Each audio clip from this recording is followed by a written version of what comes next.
வணக்கம், இது உங்கள் பிவி அஸ்ட்ரோ. லைஃப்பில் திருமணம் அப்படின்றது ஒரு முக்கியமான ஒரு செக்மெண்ட், ஒரு முக்கியமான ஒரு incident, one of the part of the life அப்படின்னு கூட சொல்லலாம். இந்த திருமண பந்தம் அப்படின்றது எல்லாருக்கும் ஒரு எதிர்பார்ப்புடன் இருக்கக்கூடிய விஷயம்தான் இந்த திருமண நிகழ்ச்சி. இந்த திருமணம் அப்படின்றது சில பேருக்கு நறுமணமாக இருக்கும், சில பேருக்கு மறுமணமாக இருக்கும், சில பேருக்கு அந்த மனமே இல்லாமல் கூட இருக்கும். அதாவது திருமணம் ஆகாமல் கூட சில பேருக்கு வாழ்க்கை இருக்கும். சரி, இதில் இந்த திருமணம் ஆகி பிரிவினை கொடுக்கக்கூடிய அம்சம் அப்படின்றது எதன் அடிப்படையில் வருகிறது அப்படின்னா, அது முழுக்க முழுக்க உங்கள் ஜனன ஜாதத்தில் உள்ள கிரகநிலை பொறுத்தே தான் வருகிறது. இதுக்கு யாருமே மற்றவங்களை குறை சொல்லியோ இல்லை மற்ற இன்னொருத்தங்க கெடுத்துட்டாங்க, இவங்க தான் என்னை ஏமாற்றிட்டாங்க அப்படின்னு சொல்கிறதுல எந்தவித அர்த்தமும் இல்லை. சரிங்களா?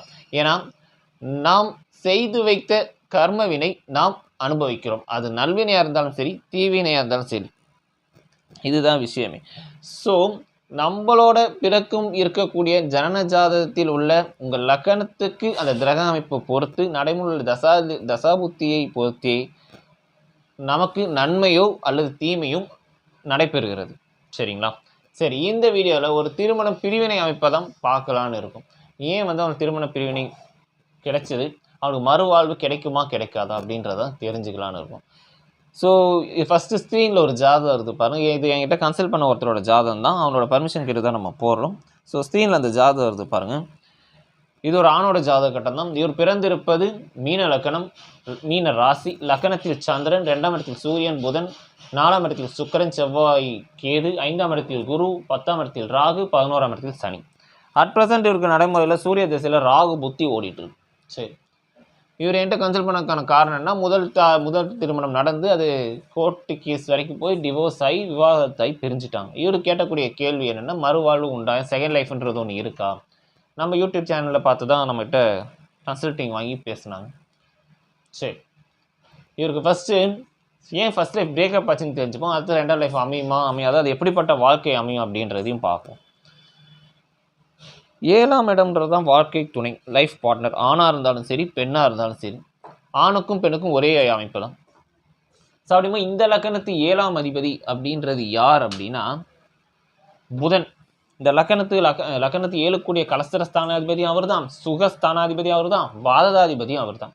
அப்படி இருக்கும்போது இந்த மீன லக்கணம் அப்படின்னு சொல்லிட்டாலே இந்த புதன் அப்படின்ற அந்த கிரகன்றது மேக்ஸிமம் மறைஞ்சிருந்தாலும் நற்பலனை கொடுப்பார். 3, 6, 8 பாண்டல் இந்த மாதிரி நின்றுருந்தாலும். வலுத்து நின்றுட்டார், இது மாதிரி 2ஆம் இடம் திரிகோணத்திலேயோ இல்லை ஆட்சி பெற்று நின்றிருந்தால் திருமண வாழ்க்கை மேக்ஸிமம் சிறப்பளிக்காது இந்த மீன லக்கணக்காரர்களுக்கு. இப்போ லக்கணம் ராசி ஒன்றா போயிடுச்சு அப்படின்னும் போது அப்போ 7ஆம் இடம் அந்த புதன்ற நிச்சயமாக மறைஞ்சு இருக்கணும். ஆனால் இந்த இடத்துல எங்கே நிற்கிறார், 2ஆம் இடத்துல அமரப்பெற்று சூரியனோடு அமரப்பெற்று நிற்கிறார், உச்சம் பெற்ற சூரியனோடு. இந்த இடத்துல புதன் இன்னொரு ஆங்கிளில் சொல்லணும்னா பரிவர்த்தனை யோகத்திலே நிற்கிறார். 4ஆம் இடமும் 2ஆம் இடமும் பரிவர்த்தனை. சரி, இந்த புதன் ஏறிக்கூடிய நட்சத்திராதிபதி யாருன்னா கேது. கேது லக்கணத்துக்கு நல்ல சுக்கிரன் செவ்வாயோட கூடி நிற்கிறது. இது ஒரு வகையில் மைனஸ் தான். ஸோ இருந்தாலும் ஓகே, கேது நல்லா தான் இருக்கார், புதன் அம்சத்திலே நல்லா தான் இருக்கார்.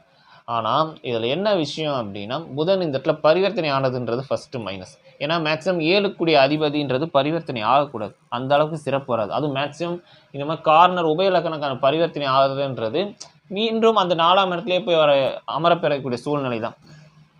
ஸோ அப்போ அது சிறப்பு கிடையாது. அப்படி இந்த இடத்துல பரிவர்த்தனை அப்படின்றது யோகம் நம்ம பேசினாலும் பட் இந்த கலஸ்தர ஸ்தானத்து பரிவர்த்தனைன்றது சிறப்பு கிடையாது. ஃபஸ்ட்டு அது எந்த கிரகத்தோட பரிவர்த்தனை ஆகுது, லக்கணத்துக்கு தனபாக்கியாதிபதி முதல் தர யோகாதிபதினு சொன்னாலும் அந்த புதனுக்கு அந்த செவ்வாய் யாருன்னு பார்த்தீங்கன்னா 6, 8 கிரகமாக தான் வரும். அதாவது காலபுருஷ தத்துவப்படி 6, 8 சஷ்டாங்க கிரகம் யார் புதனுக்குன்னா செவ்வாய் தான். ஸோ அப்போ அந்த 2 பிளானட்டும் பரிவர்த்தனை பெற்றதே ஃபஸ்ட்டு சிறப்பு கிடையாது.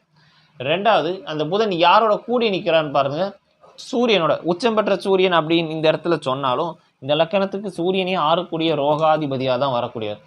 அப்போ 6 அதிபதியோட 7ஆம் அதிபதி தொடர்பு கொண்டிருக்கு. அர்த்தம் என்ன அப்படின்னா வரக்கூடிய வாழ்க்கை குணினால் இவர் கஷ்டப்படுவார், சண்டை சச்சரவு வரும், தேவையில்லாத வாக்குவாதம், பிரச்சனைகளை வரக்கூடிய அம்சம் உண்டுன்னு அர்த்தம். 6 அதிபதியோ அல்லது 8ஆம் அதிபதி 7ஆம் அதிபதி தொடர்பு கொண்டு இருந்தால் அவங்களுக்கு வரக்கூடிய வாழ்க்கை பிரச்சனை வரும், கஷ்ட நஷ்டம் வரும். ஒன்று அவங்களால இவங்களுக்கு பிரச்சனை வரணும், இல்லை அவங்களுக்கு பிரச்சனை வரணும். ஸோ இந்த மாதிரி ஏதோ ஒரு அம்சத்தை கொடுக்கணும். ஸோ அப்போ ஆட்டோமேட்டிக்காக இந்த இடத்துல என்ன ஆச்சு, பிரிவினையை கொடுத்துச்சு. ஆனால் இதில் பிரிவினை கொடுத்தது இன்னும் இதெல்லாம் விட முக்கிய காரணம் என்ன அப்படின்னா, இளையதாரம் சொல்லக்கூடியதான் லக்னத்துக்கு 11ஆம் இடம். ஃபர்ஸ்ட் லைஃப் பார்ட்னர்ன்றது லக்னத்துக்கு 7ஆம் இடம். செகண்ட் லைஃப் பார்ட்னர் அப்படின்றது லக்னத்துக்கு 11ஆம் இடம். அந்த 11ஆம் இடம்ன்றது யார்? சனி பகவானாக வருவார். இந்த லக்னத்துக்கு மகர மனையின் அதிபதி சனி பகவான். இந்த சனி பகவான் ஆட்சி பெற்று முழு வலிமையுடன் இருக்கிறார். ஒரு ஜாதக கட்டத்தில் 7ஆம் அதிபதியை விட 11ஆம் அதிபதி வலிமை பெற்று இருந்தாலும் கூட அவங்களுக்கு 2 திருமணம் நடக்கக்கூடிய அம்சம்ன்றது உருவாகும். 11ஆம் அதிபதி வலிமை பெற்றுட்டாலே 11ஆம் அதிபதி ஆட்சியோ உச்சமோ பெற்றுட்டாலே 2 கல்யாணமா அப்படின்னா அப்படி சொல்ல வரல. 7ஆம் அதிபதி வலிமை இழந்திருந்து 7ஆம் அதிபதி கெட்டு இருந்தால் அவங்க 11ஆம் அதிபதி வலிமை பெற்றிருந்தால் அவங்களுக்கு 2 தாரம் அமைக்கக்கூடிய அம்சம்ன்றது உண்டு. ஸோ ஆட்டோமேட்டிக்காக 7ஆம் இடத்தை விட 11ஆம் இடம் தான் வலிமை பெற்று நிற்கிறது. அப்போ ஆட்டோமேட்டிக்காக ஃபர்ஸ்ட் லைஃப் பிரேக்கப் ஆகி செகண்ட் லைஃப் வரணுன்றது விதி அமைப்பு இவர் ஜாதக கட்டத்தில் தெல்ல தெளிவாக தெரிகிறது. சரி, இதன் அமைப்பில் ஆட்டோமேட்டிக்காக ஃபர்ஸ்ட் லைஃப் பிரேக்கப்பு ஆயிடுச்சு. ஃபர்ஸ்ட் லைஃப் இதாகிடுச்சு. சரி, இப்போ இவர் கேட்ட கேள்விக்கு நம்ம வருவோம். செகண்ட் லைஃப் அமையுமா அப்படிங்கிறது நிச்சயமாக அமையும். ஏன்னா 11 கூடிய அதிபதி சனி ஆட்சி பெற்று உச்சம் பெற்ற குருவால் பார்க்கப்பட்டு நிற்கிறார். ஓகே, ஸோ நிச்சயமாக திருமண அம்சம்ன்றது மறு திருமணம்ன்றது நிச்சயமாக நடக்கும். சரி, இப்போ அந்த திருமணம்ன்றது எப்படிப்பட்ட வரனா வரும்? இதுதான் அவர் கேட்ட முக்கிய கேள்வி. மேரேஜ் நடக்கும், ஓகே, 11 கூடிய விதி ஆட்சி பேசிக்காக தெரிஞ்சவங்க கூட விஷயம் ஈஸியாக சொல்லிட்டு போயிடலாம்.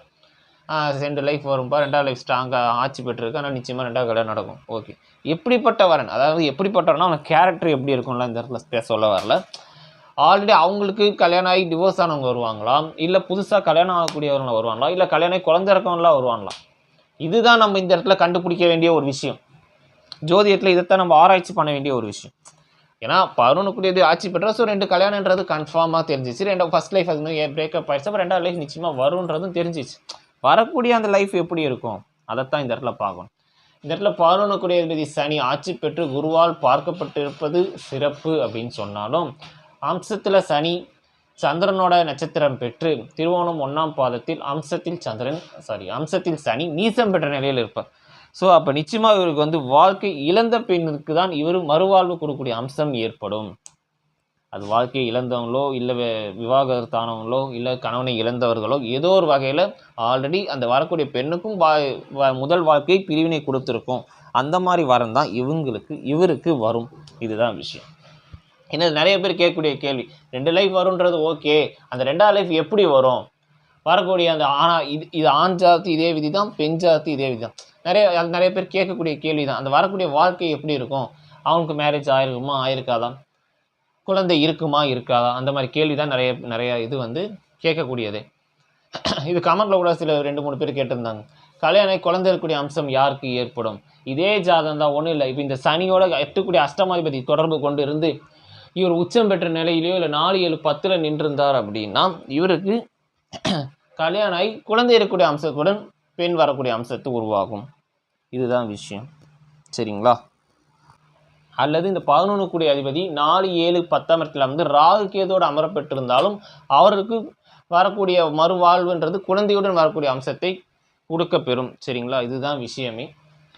ஸோ இவருக்கு முதல் வாழ்க்கை பிரிவினை கொடுத்தது 7ஆம் அதிபதி சற்று வலிமை இழந்து பரிவர்த்தனையில் அமரப்பெற்று, அதை விட 11ஆம் அதிபதி வலிமை பெற்றிருக்கும் காரணத்தால் இவருக்கு மறுவாழ்வு வரக்கூடிய அம்சம்ன்றது உண்டு.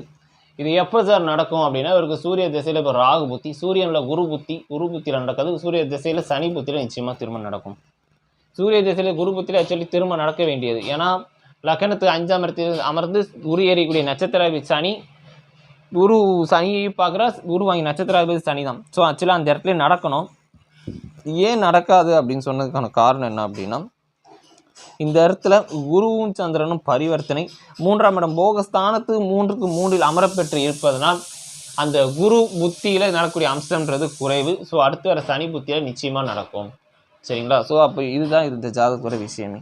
அப்போ 7ஆம் அதிபதியை விட 11ஆம் அதிபதி வலிமை பெற்றிருந்தாலும் அவர்களுக்கும் திருமண பிரச்சனை வரும். 2 தாரம் அமைக்கக்கூடிய வாய்ப்பு அதிகம் உண்டு. சரிங்களா? இதுதான் இந்த ஜாதகத்தில் சொல்லப்பட்ட விதியே. சரிங்களா?